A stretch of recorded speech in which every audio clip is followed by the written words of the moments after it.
Good evening, everyone, and welcome to the Central Maryland Folklife Center here in Westminster, Maryland. And we are Common Ground on the Hill in Traditions Week 2. This is the final concert for Week 2. You may be watching it in real time. You may be watching it a year from now on our YouTube channel. We hope that you'll take the time to put it on your big screen and turn up the sound, get some popcorn, your favorite drink. There's going to be some great music here tonight. We're calling this tonight International Night. We have 3 musicians with us who've been teaching with us during Traditions Week 3 from outside the borders of the United States. And I think it's real important in the work that we do that we keep an international presence in our work, so that we can perhaps see ourselves as others see us, and we can be influenced by the art that is abounding in the world. I think sometimes we become myopic about America's traditions and forget just the world of traditions that are out there. Our first performer is someone who I've known for a long time. I mean, a long time. And in fact, I know let's get David Essig here, so it's a split screen if we can. So there he is. Hello. I first met David Essig in August of 1960. Oh man. We were appointed to be pages in the U.S. Supreme Court, which I might point out was a very different court than the court that we now are experiencing. There were great legal minds: William O. Douglas, Felix Frankfurter, Hugo Black, John Harlan. It just went on and on. These were amazing people. It was the Warren Court. And here we were hired on, there were 3 things that you had to possess in your briefcase as a page, as an aspiring page. And as I remember, there were over 60 boys interviewed. The first one was you had to be 5'4" or less. That's right. So that you couldn't be seen on the bench behind the justices. So I fit that because I think I was 5'4" at the time. Another one is you had to live at home. You could not be like the other pages on the Hill and live in boarding houses at age 14 and get into all kinds of trouble. You had to live with your parents or a relative, and we commuted back and forth. School started at 6 in the morning. We were finished by 9:45, and then we worked all day, and half-day Saturday, every other Saturday. It was, it was heady stuff. And David was a year ahead of me, and really was into and in touch with sort of the folk scene in Washington, D.C. at that time, and he became more and more so. Our school was in the Library of Congress, and every day we would walk past the Folklore Center where Joe Hickerson was doing his work. So I often thought, in retrospect, that was really, we didn't have a chance not to be folkies. There we were, right in the center of this great collection of folklore and music. David, I sort of washed out and ended up going to public school after 2.5 years, which I had enough of the court. And I asked David to come out and play with me at the school's talent show. I don't know if you remember this, David. Yeah, I remember that. Yeah. So Dave came out with his banjo, his long neck Vega banjo, and I had another hit man named Owen Croggan, who was a really good guitar player. Yeah, I remember him. Yeah, he had a hollow body, and his father was a rockabilly player, so Owen knew his stuff. And I played guitar, and we played the Ballad of Jed Clampett, as I remember. And, wow. Something like that. And there were a lot of folk groups. We came in third. The first was an opera singer. Second prize was a gymnast contortionist. that's the best way I could describe her. And we got third prize. And I thought, here we go. It's a career. The Glendale Singers. But it was great to reconnect with David because I had left. And by that time, he was, I think, yes, you were at GW by that That's time, right. I believe. Yeah. And Yeah. hanging out at the Arlington, what was the name of the store? It's Arlington. It was called Arlington Music. That's all. Arlington Music. Yeah, that was and, it. Yeah. And all kinds of people came through there, Yeah. right? And, Yeah. The whole staff of Arlington Music was basically the country gentlemen. So it was John Duffy, Charlie Waller, Eddie Adcock. They all worked at the store.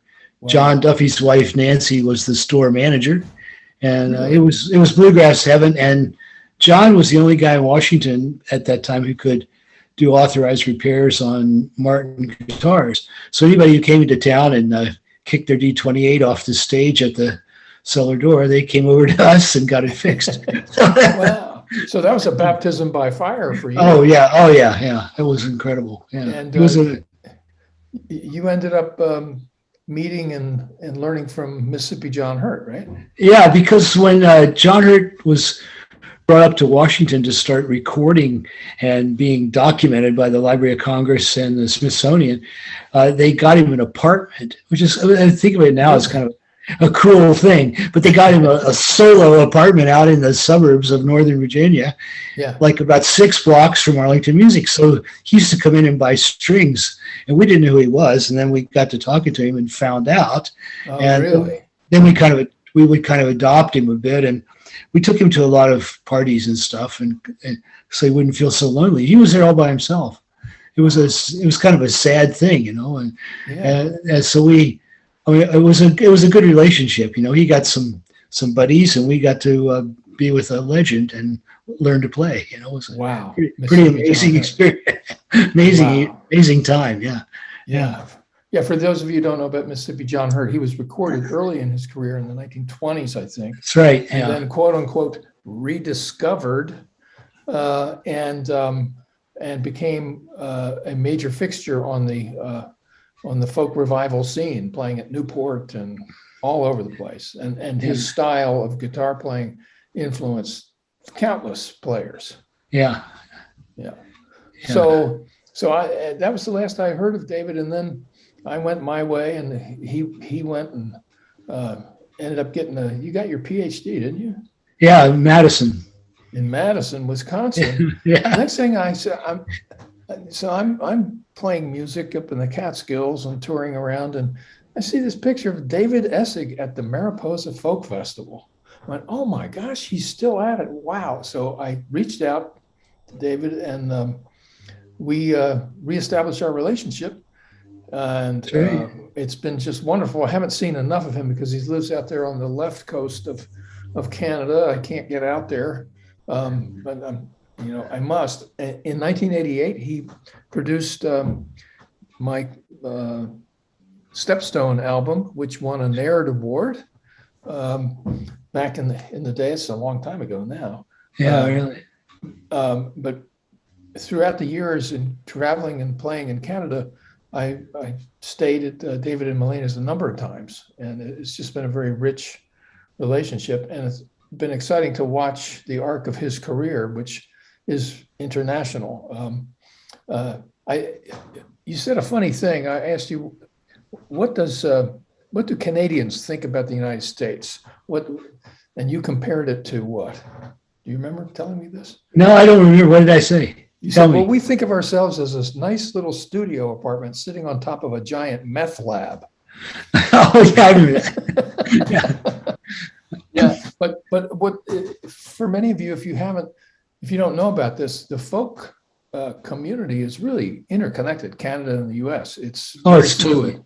Totally, yeah. Very fluid, and some of the greatest festivals are in Canada: Winnipeg, Edmonton, Alberta, Vancouver, right? Yeah, and Mariposa in its day. Yeah. And David also worked on CBC radio, right? That's right. Yeah. For 2.5 years, I was the host of Canada's national country music show. There It you was go. coast to coast to coast, and I interviewed everybody from the kid playing at a bar downtown to Waylon Jennings. They were all on the show. Everybody was there. So Wow. it was pretty amazing time. Yeah, it was during that kind of wonderful period when country music hadn't become a kind of commercial commodity yet. Right. It was the early days of people like Ricky Skaggs, and Waylon was really the king, and it was a great time actually for country music because there was still a lot of heritage in the music. It hadn't become completely destroyed. Yeah, hadn't become formulaic. The way No, not at all. No. So many musics have become formulaic now. Exactly. Yeah. But bluegrass used to be these outrageous characters who played with raw energy, and the mistakes would be repeated twice to make it look like they were intentional. I mean, it was really, really raw, wonderful music.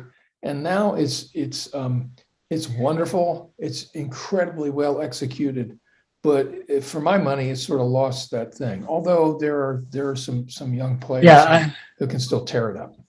Well, like when I was learning to play mandolin, John Duffy was my mandolin teacher from the Country Gentleman and Seldom Seen. He said, always pick your finger up really high off the fingerboard because it makes it look like you're really doing something. Like don't like those kind of lessons. Like where do you get a lesson like that now? Right. So yeah, those were the days. It was all about showmanship too. Like those guys were great entertainers as well as incredible musicians. Right. Yeah. Well, as they say, them were the days. So let me read a little bit to the folks about, this is just my reflections, but here's what's happening with David Essig, who's introduced Canadian audiences in 1971 at the Mariposa Folk Festival. So here we are 50 years later, he's continuing to pursue an international career as one of Canada's finest root music performers. He has appeared at every major folk festival in Canada and at concerts throughout the world. He uses the traditions he grew up with, bluegrass and Delta blues, to create timeless original songs. It's important to know that David is a songwriter. And that's what I'm teaching. Yeah, you teach him. I sat in your class, and it was wonderful what you were getting out of those students. He's released 25 albums and continues to tour across Canada and in Europe. He has a strong following in Italy. No fool there, because he's also a cuisine fanatic, wonderful cook. And where else would you go but Italy to do that? Right? Yeah, right. He's lectured at the University of Bologna on the semiotics of roots music. He's produced over 60 albums with other artists, including the first 3 albums by both Willie P. Bennett, who's a legendary musician who passed away way too soon in Canada, and Fred Eaglesmith, who's a big impact there, but also in the States. That's right, yeah. So it's so great to see you, David. And the last time you were here I was thinking about this, you were here when Pete Seeger was here. So it was like 2000. That's right. That's right. That's right. Yeah. I'll never forget it. It's been 22 years since I've seen you. I never will forget going up to Pete and introducing myself and saying I was from Canada. And he said, well, and I said, we played together at Mariposa years ago and you won't remember. And he said, well, you're from Canada. Well, if you see that Lightfoot fella, tell him I said hello. Gordon Lightfoot. I said, okay, I will do. That's funny. Pete was great. We really missed him. Yeah. Pete really helped us a great deal, and he understood what we do, and his thing was that if the world, I'm paraphrasing here, says that if we're going to survive, it's going to be because of the work of a lot of small community-based organizations. Right. That's exactly what he said. That do the work. And wait a minute, I need to hit on this. You're a politician too, right, Dave? I was, an elected politician. Yeah, I was sort of the mayor of the Gulf Islands and the coast here of British Columbia for 9 years, which is like 400 islands, so it's a big job. Wow. I did that, but that was kind of neat because here in British Columbia, there's a lot of people involved in the political life who aren't professional politicians. Like we have a cabinet minister who's a symphony cello player, for instance. Wow. So, yeah, so it's kind of accepted. And yeah, but it used to be funny because I would go to cabinet meetings at the provincial legislature and somebody would say, "Are you the same guy that we used to see at the folk festival?" I'd say, "I'm the same guy, just doing this now, like that." Yeah. So, but it was good. We're basically an environmental government, and we looked after the environment of the Gulf Islands, which are all the islands between Vancouver Island and the mainland, all the way down into almost to Seattle, like down to Orcas and Whitby. What a beautiful part of the world. Yeah, it's pretty nice. I can't complain. Yeah. Yeah. Wow. Yeah. So another thing you all should know is when David graduated from Capital Page School, his certificate, his diploma was handed to him by John F. Kennedy. That's right. He shook his hand. So you are now, just two people away from, now that you've met David, 2 people away from JFK. Wow. Well, David, I'm going to let you do your thing here now. Okay. Thank you, Walter. And I'm going to be out there within the next 2 years, and we have to do some gigs. All right. You're always welcome. We can come in third place again. Third place. I'll get the bag out. Okay. Thanks for making me part of the family, man. This is wonderful. I really miss you. Everybody, welcome David Essig. 3, 4.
That old man on the corner held out his hand to beg, with a look of quiet terror in his eye. I gave that man my dollar, as to myself I said, there but for the grace of God go I. Yeah, there but for the grace, oh, there but for the grace that's shining down upon me from on high. I gave that man my dollar, as to myself I said, there but for the grace of God go I.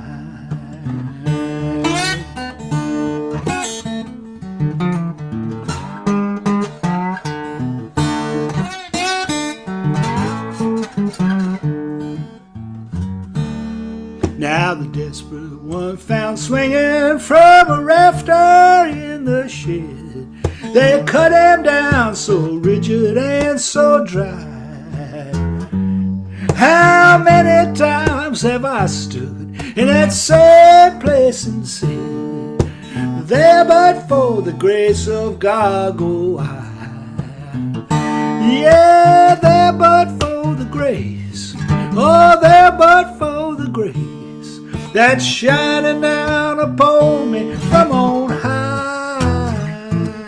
How many times have I stood in that same place and said, there but for the grace of God go I.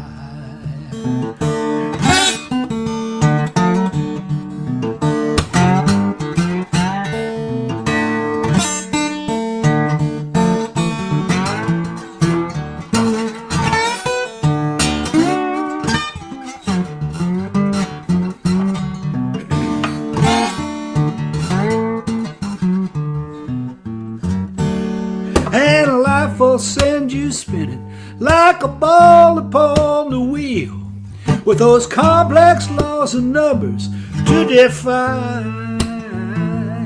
It'll send you down the middle path, so beautiful and real, and there with the grace of God go I. Yeah, there but for the grace, oh, there but for the grace that's shining down upon me from on high. How many times have I stood in that same place and said, there but for the grace of God, there but for the grace of God, there but for the grace of God go I.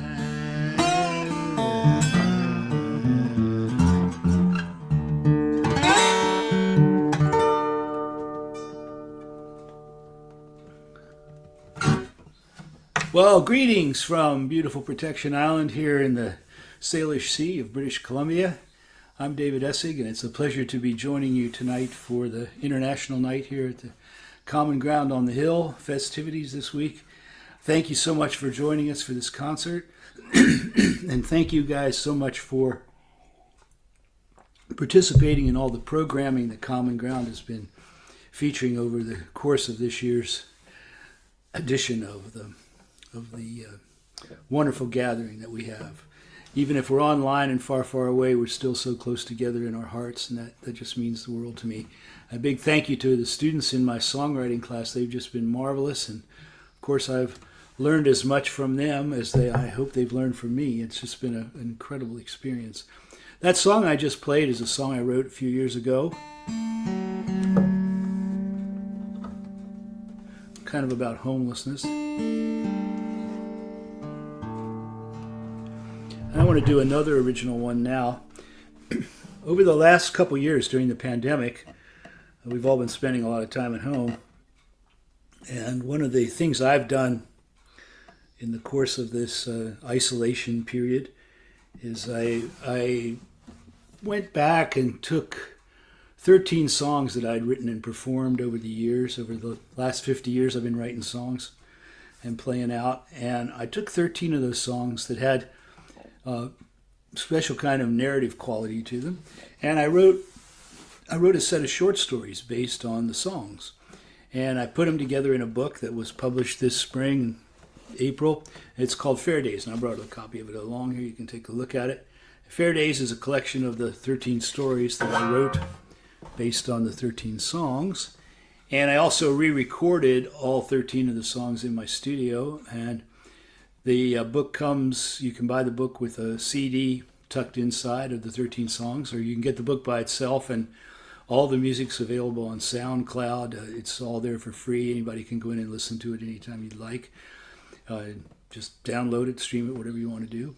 And this is the title song from the collection. It's called Fair Days, and it's a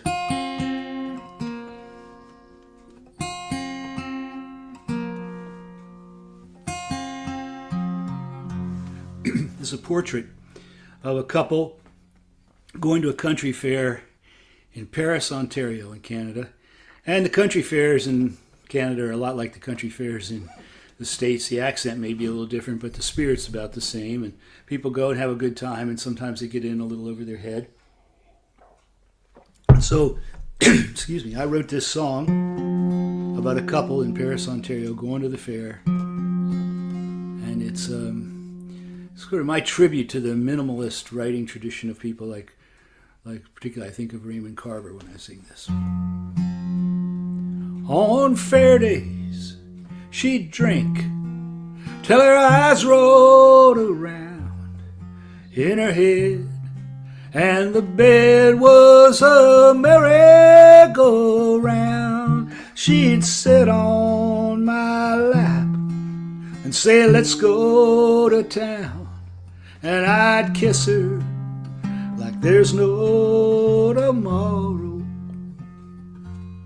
And we'd stand on the midway and stare at the lights while farm boys from Paris got drunk in the night. And we'd ride on the Ferris wheel till we were tightly wrapped up in an evening of sorrow.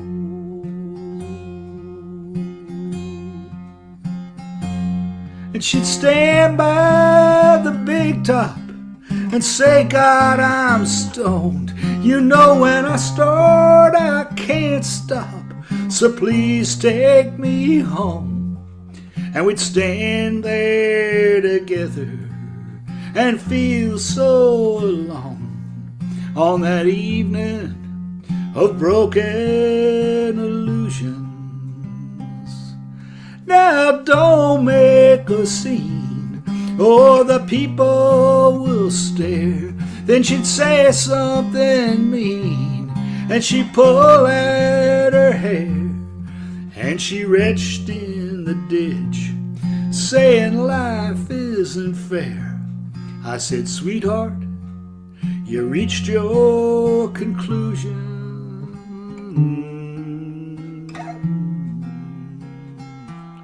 And on fair days, we'd drink till our eyes rolled around in our heads, and the bed was a merry-go-round. And she'd sit on my lap and say, let's go to town. And I'd kiss her like there's no tomorrow.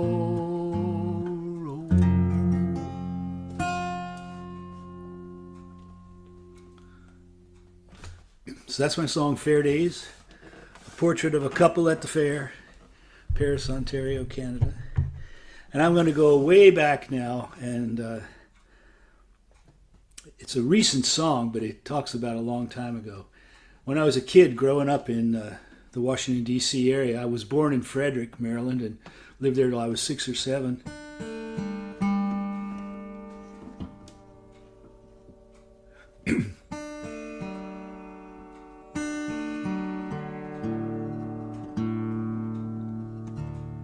Then my family moved up to the Washington, D.C. area, and we lived out in Fairfax, Virginia for a while, and then we lived in Arlington.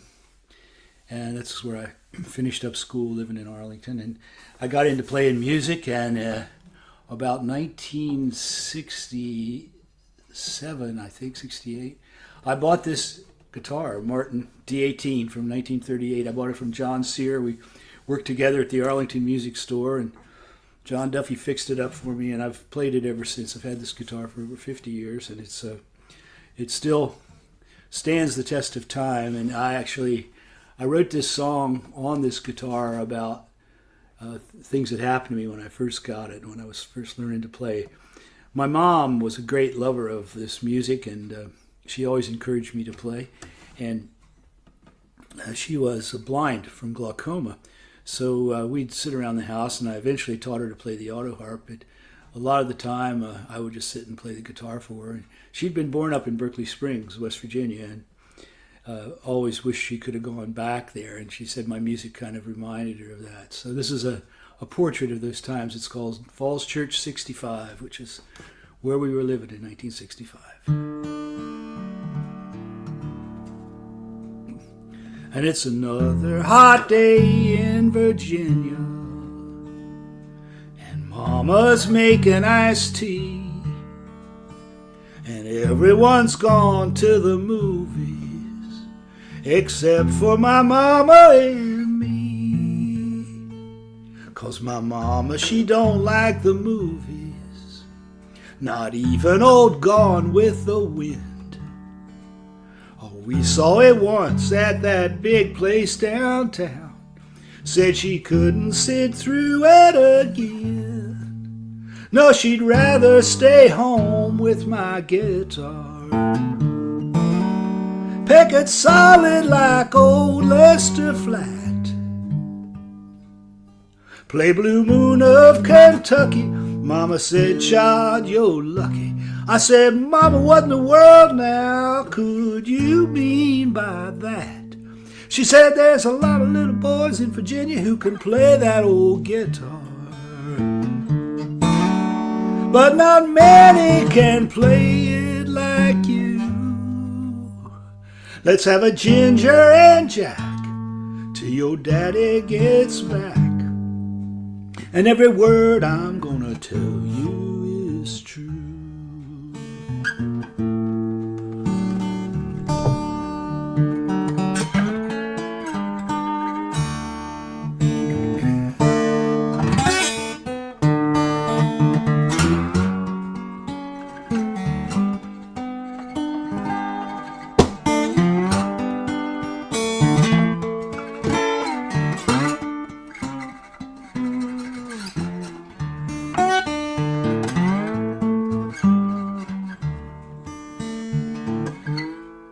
Cause when it's this stinking hot down in Virginia, it's nice and cool up in old Berkeley Springs.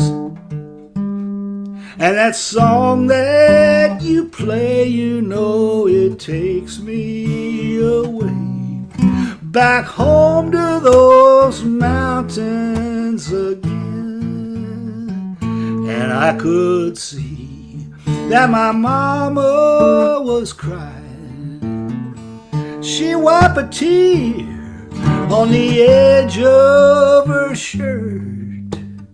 And we sat still for a while. Then she said with a smile, that old bourbon for certain, that old bourbon for certain, that old bourbon won't let you get hurt. And it's another hot day here in Virginia, and Mama is making iced tea, and everyone's gone to the movies except for my mama and me, except for my mama and me.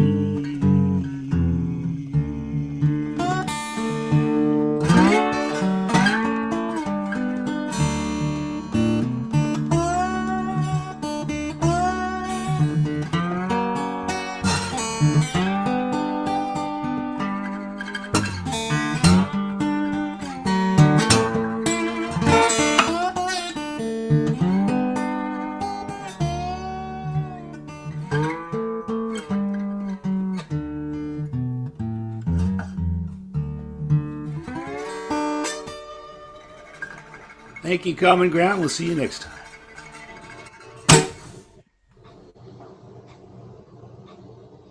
Wow, thank you, Dave. Just amazing. We got to get you out here for a full concert in our beautiful theater down at the Carroll Arts Center.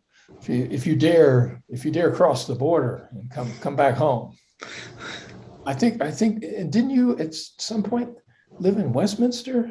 Am I remembering that? Yeah, when I was really little. Yeah, we lived in Westminster and we lived in Union Bridge, both of them. Wow. Yeah. Well, you're a homeboy then. Yeah, I am. Born in Frederick, lived in Union Bridge. Wow, that was really great. I really enjoyed this. So let's stay in close touch. Okay, thank you so much for making me part of it. Thank you, David. Wow. It's a pleasure. Our next performer on International Night comes to us originally from the Czech Republic. And he made a hero's journey to get here back in the day, during the days of the Iron Curtain, which seem to ring a bell these days, don't they? That old Iron Curtain. We've got major problems brewing once again in that part of the world. But Bob made this amazing journey, not knowing whether he would ever see family again. And he made his way eventually to Baltimore. Think of that, to Baltimore. And he remembers seeing Pete Seeger playing in the Czech Republic, in Czechoslovakia, back in the day.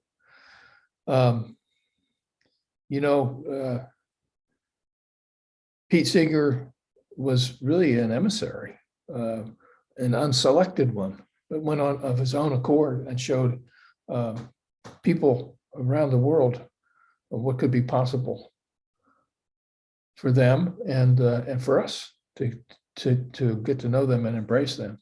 Let me read you a little bit about Bob. He's a multi-instrumentalist and internationally recognized player and teacher of fujora and konkova and other overtone flutes, and he's performed across the US and around the world.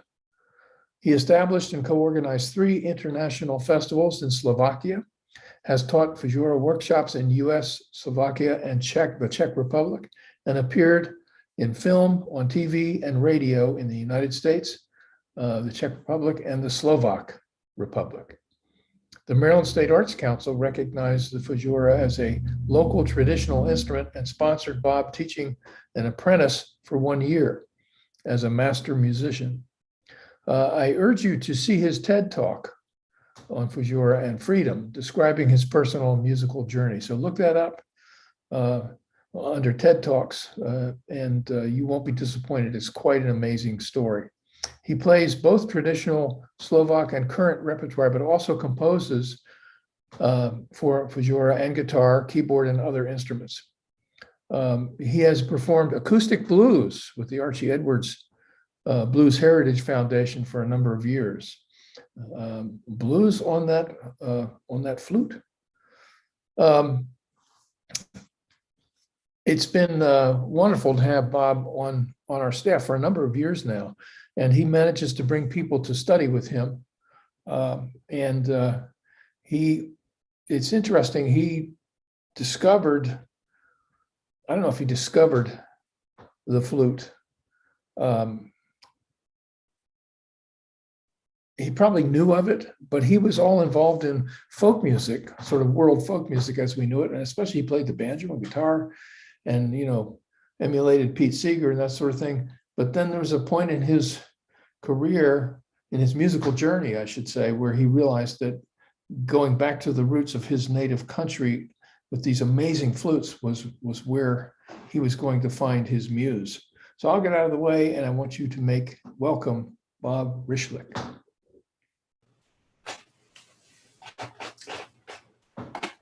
Okay.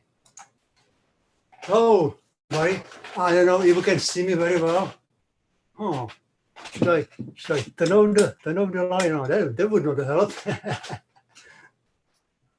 Okay. I don't know what I can do. Maybe move it a little bit this way. Is it better? I don't know. We can see you.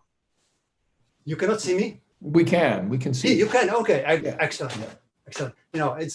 It's not much to see, just the old guy with the glasses, So I'm the man, it's hard to believe what Wald is saying about me is like, he must be talking about somebody else who's famous, but I never got used to it. So I just finished a wonderful week teaching Fuera and Koncovka online through Zoom. So probably I have 6 students, and I guess that probably 5 of them are watching tonight. It would be Lian, May, Amy, Noemi, and Jim. I don't think Robert from Scotland is watching, because for him that would be 4 o'clock in the morning. Actually 3 o'clock in the morning right now. So he has to get his sleep because he goes to work tomorrow. Maybe not, because it's Friday. But I don't think that he's watching. So without too much more talking, I would like you to introduce you to the 2 wonderful instruments, which I was so lucky to discover for myself, and now I am helping people in this country to discover those wonderful instruments. Actually, we got so much help when we landed in Baltimore, or I should say Baltimore, in 1984. And how would I pay back to the American people? okay, I'm giving you Fuyara, you know, I'm giving you Fuyara. Actually, not this one, actually. I'm giving you the idea to play it because it is a wonderful instrument. It is, I would compare it to acoustic guitar. It is on acoustic guitar, after a couple days, you can play on like 3 strings, 2 chords, C and G7, and you can play 200 songs. And then you learn one more chord, the F, and then you can play 1,000 songs. And then you learn more and you can play more. So guitar is very easy to start playing. But you know, if you want to play classical music on guitar, this is very challenging, you know. And the Fuyara would be probably the same. The first moment you get this instrument, after I tell you, you know, what to do, you know, you just hold it, keep all the holes closed, and you start blowing different pressure, different breath, more.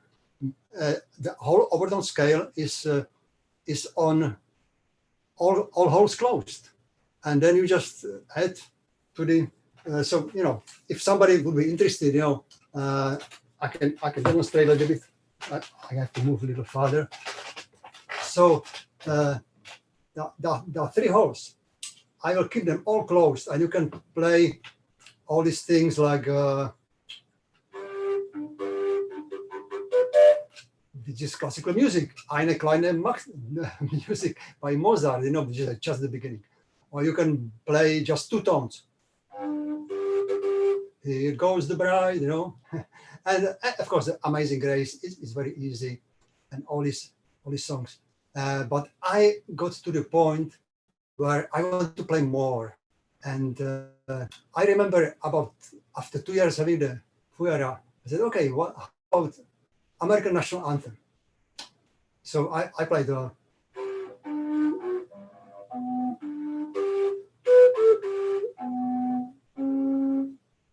This is wrong. It should be a different tone. Da da da da da da. And I found that this tone is not on the Fuyara. One missing tone on the G Fuyara, it is C sharp. And I said, okay, only one solution is to make another hole. So this is my solution. In this hand, I hold the Fuyara. I also open and close this hole, but I also open and close the 4th hole, which is giving me C sharp, because I have to open all holes to get C, and I open one more hole and I get C sharp. So after that, it's got totally new instrument. It opened me new avenues. I can play in more keys. I can play songs which I couldn't play before because they had the C sharp. And I said, okay. And, you know, wonderful. I will have later, there will be audio recording of a recent performance in Baltimore Guitar Society with my friend Sarah Horsford. She plays the classical guitar, and we have together about 1 hour of repertoire of classical music. So, and she's actually challenging me. Yeah? So we are pushing each other, which is good. So this is the Fuyara, and I will just play the overtone scale.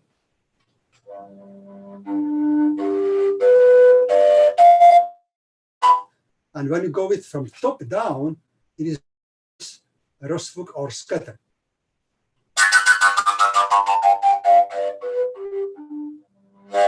Well, this is the first thing the students learn, you know. And then by opening the side holes, you fill in the missing tones in 2 octaves. And it is fully chromatic with the extra hole. All right. So, you know, this is only place in the world where this is being taught, because there are some lessons online on Fuyara, but they cannot play any song which has this note. You know, this is just one note, but you know, if it's not there, you cannot play. You know, it's just you would have to change the melody, and it will not be the same. Then I also discovered a wonderful instrument. This normally little whistle with no side holes. I see like nothing here, not here, and so it plays the tone. and then when you play more, blow more, it plays the overtone scale.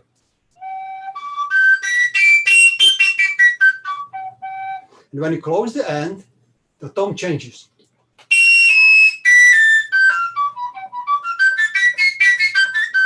So it is actually a Lydian mode scale. And I have the one which is twice long, and that's why it is octave lower, and I like it more. So as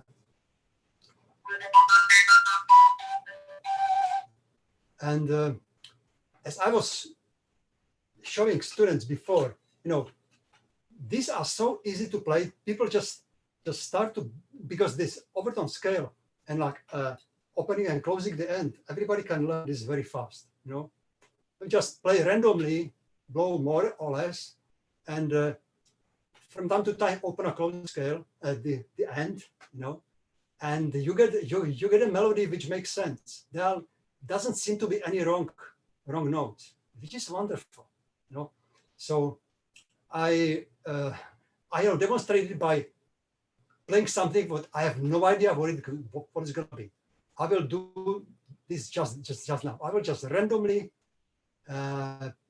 open and close the end and blow more and more less, sort of rhythmically, sometimes faster, sometimes less. And I might join then with the other one as well, because it is also big. So let's try to do it.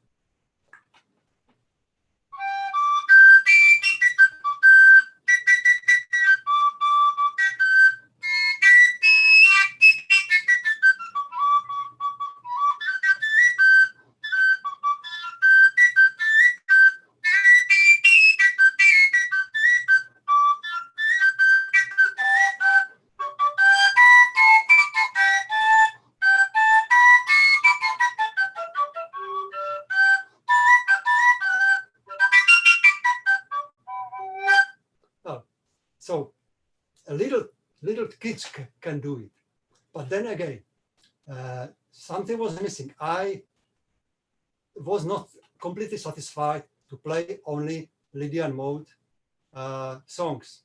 Lydian mode is fantastic for jamming blues, but with additional hall, which is this one, and because it's my invention that people call it the Bob's hall. So this is giving me much more. I can play in a major scale, in minor scale, in several keys. So I used to play, for example, this Yankee Doodle, which is, I like this song because I used to be listening secretly to Voice of America on the radio, and on the radiator in the panel house. I was on the 8th floor, so like nobody could hear that. I would put a different radio on the radiator with hot water, circling. So like this would be my neighbors under me would hear that one, and they wouldn't hear the radio which I was listening to. So they couldn't. You never know. They could call a secret police. You never knew who was the spy among the people. You had your friends who trusted them, but then you never knew. So this was my favorite thing. And like this is funny because Yankee Doodle makes fun of Americans, and Voice of America chose it as their introduction song. So with this additional hall, I can actually play. Now I don't know if you can see. Well, I will move it a little bit this way. Okay, so I will be playing opening and closing both. Okay, more.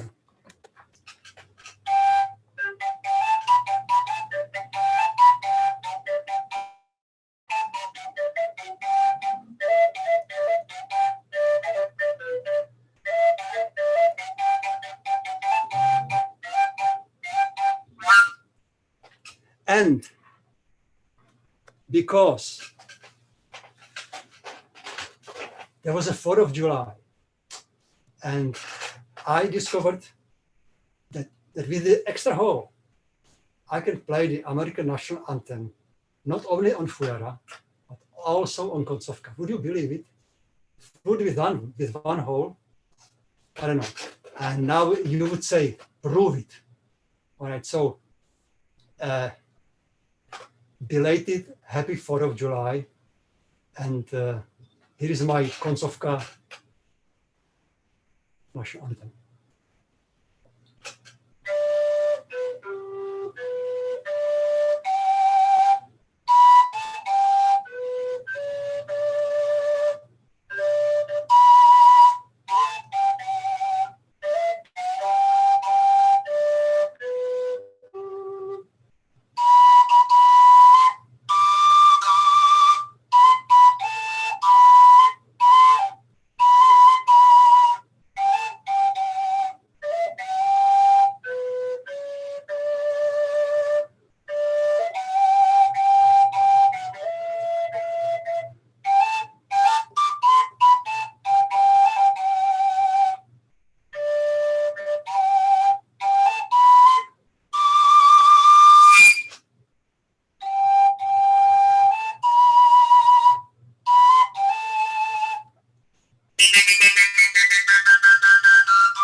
Happy 4th of July.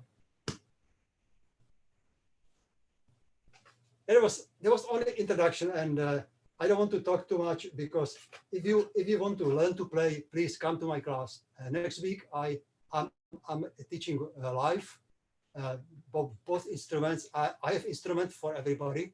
I always carry the big bag with fueras and with koncovka. So you don't need to have an instrument, and you can try it if you like it enough. So you can order one. The best prices are in Slovakia, and excellent instruments.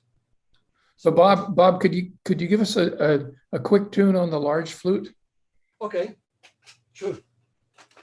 Well, what about traditional Slovak? Okay. Traditional, yeah. Great. Okay. This is something what I created as my starting song at the beginning of every concert. I play this. Do you want to rather see the fingers or me? I'm not sure. It doesn't matter really. I can move a little further, and it's about as far as I can go.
Thank you. All right. Fantastic, Bob. Thank you so much. And remember, you can take classes from Bob this coming week. It's not too late to sign up. He has these instruments at the ready for you. And they're really something to be experienced in person when you can be near that moving air. And it's really a fantastic instrument. So sign up. Just go up online and fill up Bob's classes. Our next performer is truly an international performer. He's played all over the United States, Latin America, Europe, West Africa, and Israel. And the first time I heard Nicolas play, I was just blown away. He's just a consummate musician, now living, I believe, still in New York State, last time we talked. And we're so happy to have him with us this week. Can't wait to get him back here in person sometime. He was born in Minnesota and raised in Paraguay, where he learned to play the Paraguayan harp, which I believe is the national instrument. Am I right? Correct. Yes. Yeah. This is not, this is not something that, a few folks play. This is the instrument that really speaks to the culture. He creates unique performances, blending his musicianship with his skills as a theater artist. He's done a lot of work in the theater and storyteller. His authentic, warm, and friendly interaction creates an intimate experience, bringing inspiration, motivation, and joy. And I'll never forget the first night several years ago when we had all the musicians out there holding forth, including Che Apalache and yourself and the throat singer. That was something. So I can't wait to hear you play tonight. Make welcome. Coming to us from New York. Thank Nicolas you. Carter.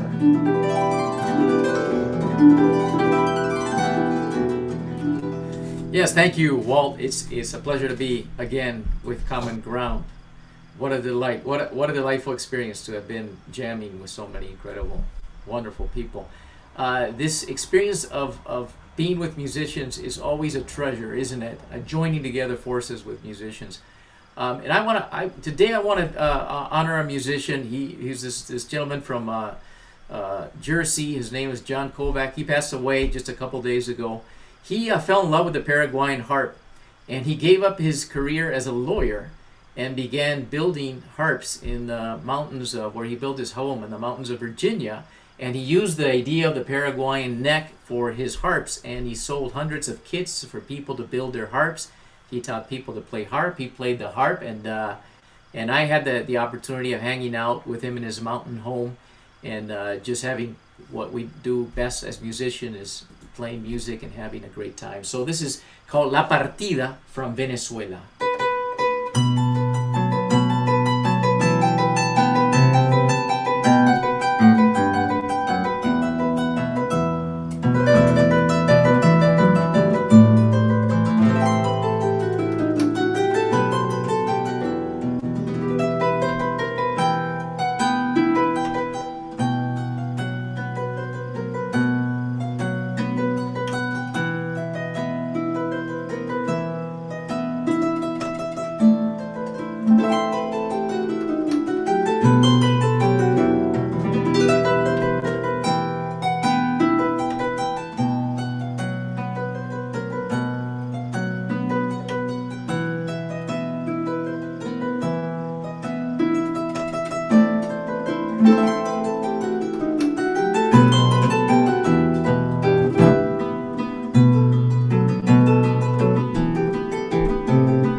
Thank you. Thank you. That was La Partida. That meant the farewell.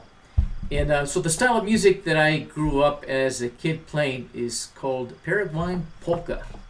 Believe it or not, it's a polka of a 3/4 bass pattern, and you play the melody in 6/8. It's music that everybody shares in the country of Paraguay. And I'm going to play basically in honor again of my friend John Kovac. I'm going to play a song called Mi Despedida. It's also a farewell, but a Paraguayan one. And this was one of the first songs that I ever learned to play as a kid in the Paraguayan harp.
Well, that one really gets the blood flowing.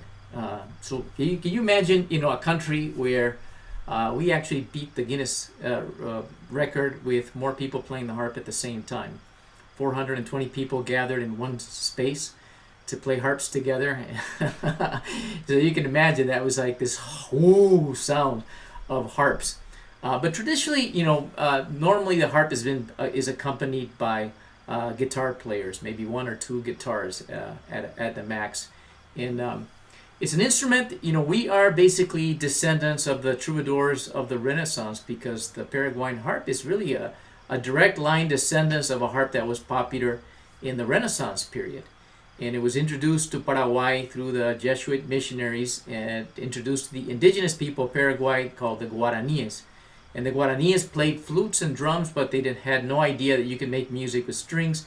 They were very soul people, very sensitive people, and they really fell in love with the European music, and they embraced it. And that their zest and their passion is what really continued nurturing this evolution of this instrument, which in Europe, by the way, completely disappeared.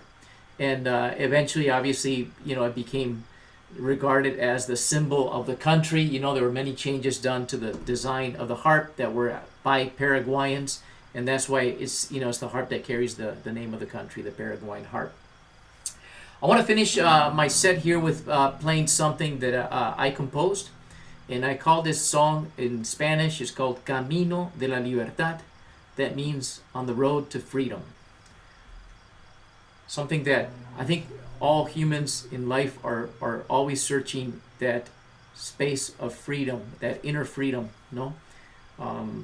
We just heard the story of someone from Slovakia that came to America in search of freedom, and I think we're always deep in our hearts, our desire to be free of all things that might limit us. And I think music has this great capacity of making people feel free, making people feel the joy of what it is to make, sounds and beautiful harmonies.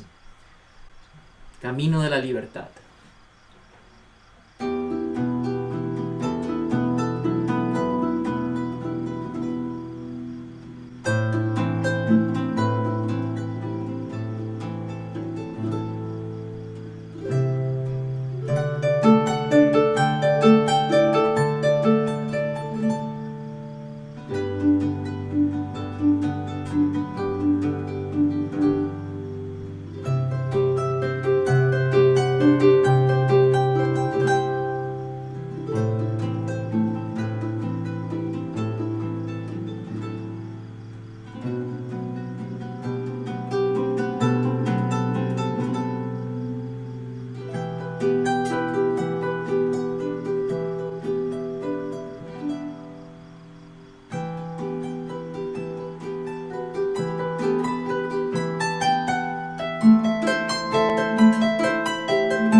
Thank you, thank you, thank you, thank you, thank you, thank you, and thanks, Michael, for this opportunity to be a part of Common Ground, and just love being part of this family.